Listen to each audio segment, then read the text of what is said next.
Hello दोस्तों, मैं संदीप आप सबका अपने YouTube चैनल ज्ञान आरबेल में स्वागत करता हूं। तो आज हम देखेंगे हिंदी साहित्य का इतिहास का पार्ट 2 है, जिसमें हम टोटल 50 क्वेश्चंस और करेंगे। तो कुल मिला के आपके टॉप 100 क्वेश्चंस हो जाएंगे, जो कि आपके आने वाले एग्जाम में पूछे जाएंगे। और ये किसी भी एग्ज़ाम में हो सकते हैं जिसमें हिंदी पूछी जाती है। सभी एग्ज़ाम के लिए इंपॉर्टेंट है, चाहे वह यूपी टेट हो, सी टेट हो, यूपीएसआई हो या फिर लेखपाल हो, किसी भी एग्ज़ाम में के लिए इम्पॉर्टेंट है जिसमें हिंदी पूछी जाएगी। तो चलिए शुरू करते हैं। अगर आपने पहला वीडियो नहीं देखा तो आप हमारे प्लेलिस्ट में जा करके हिंदी मॉक टेस्ट के नाम से सेव है, वहाँ पर आप देख सकते हैं। वहाँ हमने बहुत सारे मॉक टेस्ट करवाए हैं। तो चलिए शुरू करते हैं आज का वीडियो। तो देखिए, पहले वीडियो हमने टोटल 54 क्वेश्चन कर लिए, तो आज हम 55 से शुरू करेंगे। देखिए, हिंदी साहित्य इतिहास का दूसरा पार्ट है और हम टोटल 100 क्वेश्चन करेंगे। आज पूरे 100 शुरू हो जाएंगे। चलिए देखते हैं 55वां क्वेश्चन क्या है कि बीजक के रचयिता कौन है। तो बीजक के रचयिता कौन हो? कबीरदास जी आपने सुना होगा। बीजक के अंदर साखी, शबद, रामायणी 3 चीज़ें आती हैं, तो कबीरदास जी इसके रचयिता हैं। जहाँ तक बात करते हैं सूरदास की, तो सूरदास के बारे में आप लोग जानते होंगे। सूरसागर, साहित्य लहरी, ये सब इनकी रचनाएं हैं। चलिए अगला क्वेश्चन, निम्नलिखित में से कौन सी रचना जायसी की नहीं है। तो कौन सी रचना जायसी की नहीं है? पद्मावत, अखरावट, चंदायन और आखिरी कलाम। तो देखिए, चंदायन इनकी नहीं है, चंदायन इनकी नहीं है। बाकी ये पद्मावत भी है और अखरावट भी है और आखिरी कलाम भी है। ठीक, तो याद रखेंगे चंदायन किसकी है। तो ये आप अगर आपको पता है तो हमारे कमेंट बॉक्स में कमेंट करके जरूर बताएं कि चंदायन रचना किसकी है। चलिए अगला है, भारत में भक्ति का स्रोत कहाँ से स्फुटित होकर उत्तर भारत में आया। तो कहाँ से? सबको पता है कि ये कहाँ से शुरू हुआ था? दक्षिण भारत से। ठीक, दक्षिण से शुरू होकर ये उत्तर भारत की तरफ आया है। ठीक, अगला है, संतन को कहाँ सीकरी सो काज। ये किसकी पंक्ति है? तो किसकी पंक्ति है? कुंभन दास जी की। किसकी है? कुंभन दास जी की। याद रखेंगे, कुंभन दास जी की। अगला क्वेश्चन है 59 क्वेश्चन देखते हैं, 59वां नंबर कि नानक किस काव्य धारा के कवि थे। तो नानक जी जो थे वो किस काव्य धारा के कवि थे? तो संत काव्य के। ठीक, संत काव्य के ये कवि थे। ठीक, जैसे कि आपको पता होगा राम काव्य के आपके तुलसीदास थे। ठीक है, कृष्ण काव्य के रसखान थे। इस तरीके से बहुत सारे लोग इसमें इंक्लूड थे। ठीक है, सूफी में बहुत सारे लोग आ जाते हैं, सूफी संत। ठीक है, तो वो आप लोगों के लिए इंपॉर्टेंट है। ठीक, चलिए अगला है 60 नंबर क्वेश्चन की मानुष प्रेम भयो बैकुंठी। ठीक है, तो ये इसका जो पंक्ति है ये किसने लिखी है? तो किसने लिखी है? मलिक मोहम्मद जायसी ने, जिनके द्वारा आपका पद्मावत ग्रंथ भी लिखा गया। पद्मावत, अखरावट, ये सब उन्हीं के द्वारा लिखे गए हैं। चलिए अगला है, भ्रमर गीत के रचयिता कौन है। तो भ्रमर गीत के रचयिता कौन है? सूरदास जी। कौन है? सूरदास जी। देखिए, तुलसीदास ने क्या लिखा था? रामचरितमानस। ठीक, बिहारी ने एक ही रचना लिखी, बिहारी सत्सई, जिससे वो बहुत ही ज़्यादा फेमस हुए। और कबीरदास ने अपना बीजक का संग्रह किया था। किसका? बीजक, है ना, साखी, शबद, रामायणी। चलिए अगला है, सैयद इब्राहिम ने कृष्ण भक्ति के प्रभावश अपना नाम रख लिया था। देखिए, जो सैयद इब्राहिम थे ये कौन थे? मुस्लिम थे, मगर इन्होंने कृष्ण के भक्ति में लीन होकर के इन्होंने अपना नाम ही चेंज कर लिया था। तो वो नाम क्या रखा था? रसखान, जिनका आप कभी क्वेश्चन आ सकता है कि रसखान का रियल नेम क्या था। तो सैयद इब्राहिम नाम था उनका। ठीक, तो रसखान का क्या नाम था? सैयद इब्राहिम। चलिए अगला क्वेश्चन है, पुष्टि मार्ग का जहाज। पुष्टि मार्ग का जहाज किस कवि को कहा था? तो किसको कहा था? है सूरदास जी को। याद रखेंगे, सूरदास जी को क्या बोलते हैं? पुष्टि मार्ग का जहाज। और अष्टछाप का कवि भी बोलते हैं। ठीक, अष्टछाप का जहाज भी बोलते हैं। ठीक, क्वेश्चन आएगा कि अष्टछाप का जहाज किसको कहते हैं? तो सूरदास को ही बोलते हैं। ठीक है, तो याद रखेंगे, केशवदास जी को क्या बोलते हैं? कठिन काव्य का प्रेत। ठीक है, चलिए अगला क्वेश्चन है, अकबर के दरबार के किस सदस्य ने दोहावली की रचना की। देखिए, दोहावली की रचना किसने की थी? तो रहीम दास ने। ठीक, रहीम। ठीक, अब्दुल्ला रहीम खाना इनका नाम था। तो रहीम ने क्या लिखी थी? दोहावली। ठीक, अगला है, विश्वनाथ प्रसाद मिश्र ने रीति काल को क्या कहा। तो देखिए, विश्वनाथ प्रताप मिश्र ने रीति काल को क्या बोला था? अलंकृत काल। क्या बोला? अलंकृत काल। ठीक है, विश्वनाथ प्रसाद मिश्र ने क्या बोला था? अलंकृत काल। ठीक है, इन्होंने ही श्रृंगाल काल भी कहा। ठीक, चलिए अगला क्वेश्चन देखते हैं, रीत मुक्त काव्य धारा के प्रमुख कवि कौन थे। देखिए, हमने अगले वीडियो में बताया भी है, रीत मुक्त, रीत सिद्ध और इस तरह से जो आपका ये रीतिकाल था इसको 3 भागों में बांटा गया था। तो अगर बात करते हैं रीत मुक्त के, तो कौन हो जाएंगे? घनानंद। ठीक, कौन हो जाएंगे? घनानंद मेन थे। ठीक, चलिए अगला क्वेश्चन है, रामचंद्रिका। रामचंद्रिका के रचयिता कौन है? तो केशवदास जी। वेरी इंपॉर्टेंट है ये क्वेश्चन, आप लोग याद रखेंगे। रामचंद्रिका किसके रचनाकार हैं? इसके रचनाकार कौन है? तो केशवदास जी। ठीक है, अगला है, पद्माकर रीतकाल की किस काव्य धारा के कवि थे।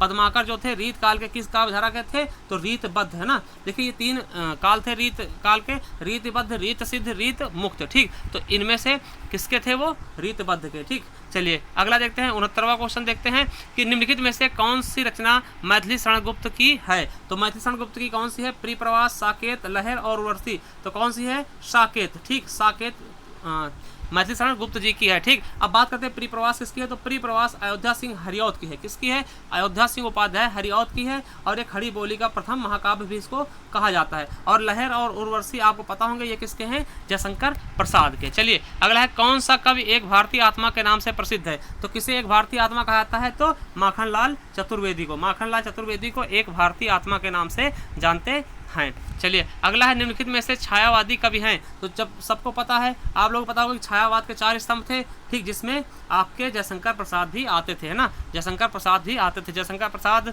सूर्यकांत त्रिपाठी निराला और पंत और महादेवी वर्मा, ठीक। ये 4 स्तंभ थे। तो 4 स्तंभ में मेन कवि जिसमें इसके जनक कौन माने जा सकते हैं, तो जयशंकर प्रसाद जी, ठीक।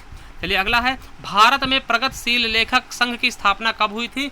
तो कब हुई थी, 1936 में। कब हुई, 1936 में। चलिए अगला क्वेश्चन देखते हैं, प्रगतिवाद किस दर्शन से प्रभावित था। तो प्रगतिवाद जो था वो मार्क्सवाद से, कार्ल मार्क्स के मार्क्सवाद से प्रभावित था, ठीक। अगला है, प्रयोगवादी काव्यधारा का प्रारंभ किस पुस्तक के प्रकाशन से माना जाता है। जो तार सप्तक शुरू हुआ था उससे, ठीक। अगला है, अज्ञेय का उपन्यास का शीर्षक है। देखिए हाँ, वेरी इंपॉर्टेंट है, जो अज्ञेय का उपन्यास है उसका शीर्षक क्या है, शेखर एक जीवनी, ठीक। शेखर एक जीवनी। अब बात करते हैं हम दिव्या की। तो दिव्या किसकी है, तो दिव्या किसका है, तो ये देखेंगे तो ये किसका है, यशपाल जी का, ठीक। याद कर लेंगे सबके नाम, ठीक। ये दिव्या जो रचना है ये किसकी है, तो यशपाल की। मृगनयनी वेरी इंपॉर्टेंट है, पूछा भी जा चुका है यूपीएसआई में पिछले साल। तो किसकी है, वृंदालाल वर्मा की। किसकी है, वृंदालाल वर्मा जी की, ठीक। मृगनयनी वृंदालाल वर्मा। और बात करते हैं चित्रलेखा की, ये किसकी है, भगवती शरण वर्मा, भगवती शरण वर्मा जी की है चित्रलेखा, ठीक। तो याद रखेंगे, ठीक। दिव्या किसकी है, यशपाल की। एक शेखर एक जीवनी ये अज्ञेय, और मृगनयनी वृंदालाल वर्मा, और चित्रलेखा भगवती शरण वर्मा जी की। चलिए आगे देखते हैं, अगला है, अंधा युग किसकी रचना है। तो सबको पता है, धर्मवीर भारती की अंधा युग, कनुप्रिया, ठंडा लोहा, सूरज का 7वां घोड़ा, ये सब किसकी हैं, धर्मवीर भारती जी की, ठीक। तो याद रखेंगे, बहुत इंपॉर्टेंट है ये भी हमारे लिए, ठीक। अगला है, मुक्तिबोध। मुक्तिबोध का काव्य संग्रह का नाम क्या है, तो चांद का मुंह टेढ़ा, ठीक। चांद का मुंह टेढ़ा किसका है, मुक्तिबोध का है। अब बात करते हैं बाघ किसका है। तो बाघ के बारे में अगर हम बात करते हैं तो बाघ किसका, केदारनाथ सिंह को जानते होंगे आप। तो बाघ किसका है, केदारनाथ, ठीक। बाघ रचना किसकी है, तो केदारनाथ, ठीक।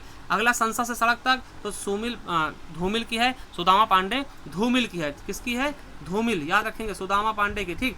और जो है कुआनो नदी, कुआनो नदी किसकी है।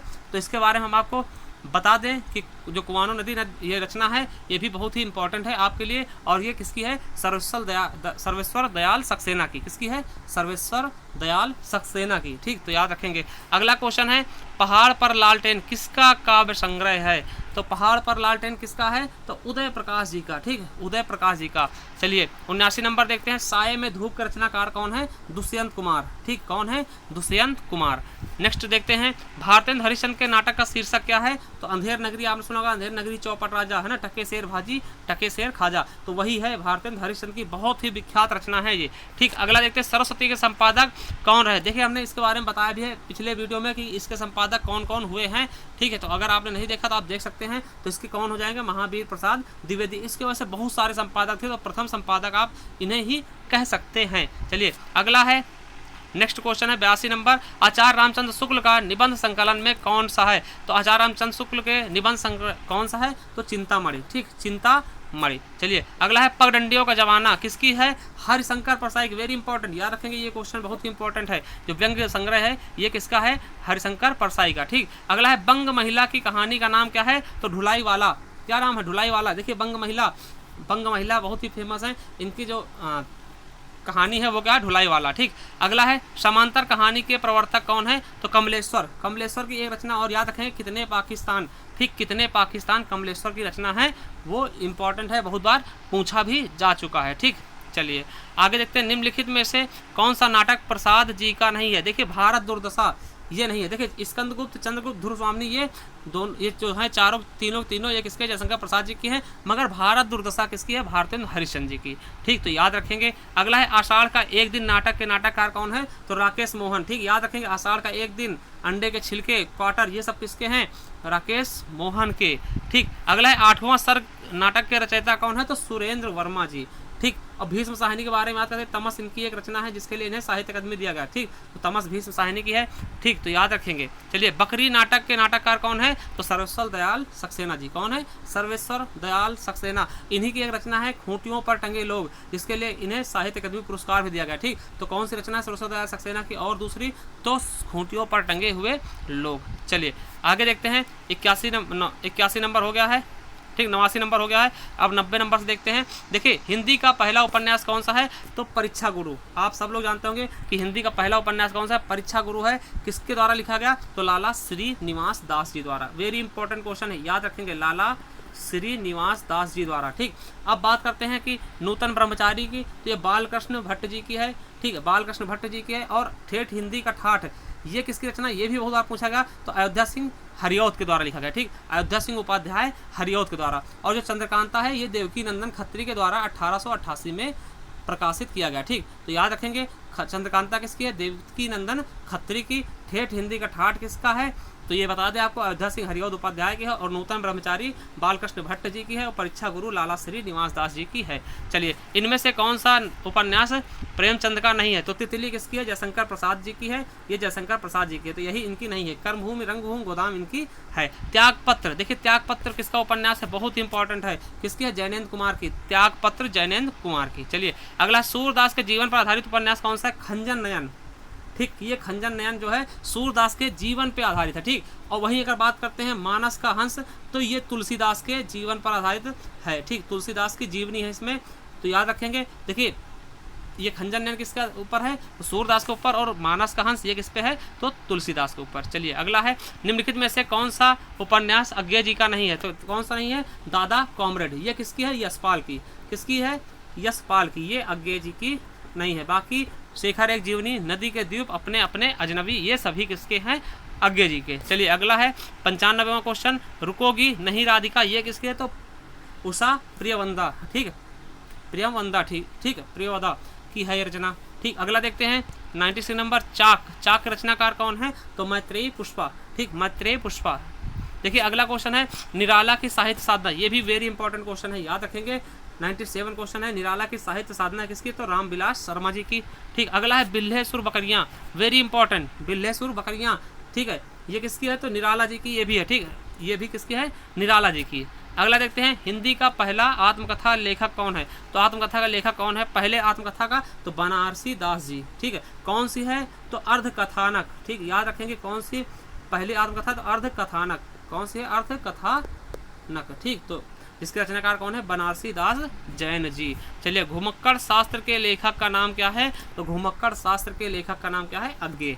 ठीक, तो चलिए ये देखिए आपके हमने हिंदी साहित्य के टॉप 100 क्वेश्चन करवा दिए हैं। अगर आप हमारे चैनल पर हैं, चैनल को नए कर लें, चैनल को सब्सक्राइब कर लें अगर नए हो तो, और बेल आइकन जरूर प्रेस करो। अगर आपको वीडियो अच्छी लगे तो हमें कमेंट बॉक्स में कमेंट करके जरूर बताएं। ठीक, अगर इसकी आपको PDF चाहिए तो आप हमारा टेलीग्राम चैनल ज्वाइन कर सकते हैं। ज्ञान RBL के नाम से सर्च करोगे तो ऐसा आपको मॉक चिन्ह मिल जाएगा। ठीक है, अगर वहाँ नहीं जाना चाहता तो हमें कमेंट बॉक्स में कमेंट कर सकते हैं, हम आपको इसकी PDF प्रोवाइड करवा देंगे। ठीक, इसके अलावा हमने देखिए हमने मॉक टेस्ट शुरू कर दिया है भारतीय दंड संहिता की। अगर आपने नहीं देखा है तो आप हमारे प्लेलिस्ट में जा करके मूल विधि के नाम से आपको प्लेलिस्ट मिल जाएगी, वहाँ पर आप देख सकते हैं। चलिए, थैंक यू। अगर आपको वीडियो अच्छी लगी तो लाइक और सब्सक्राइब करना ना भूलें।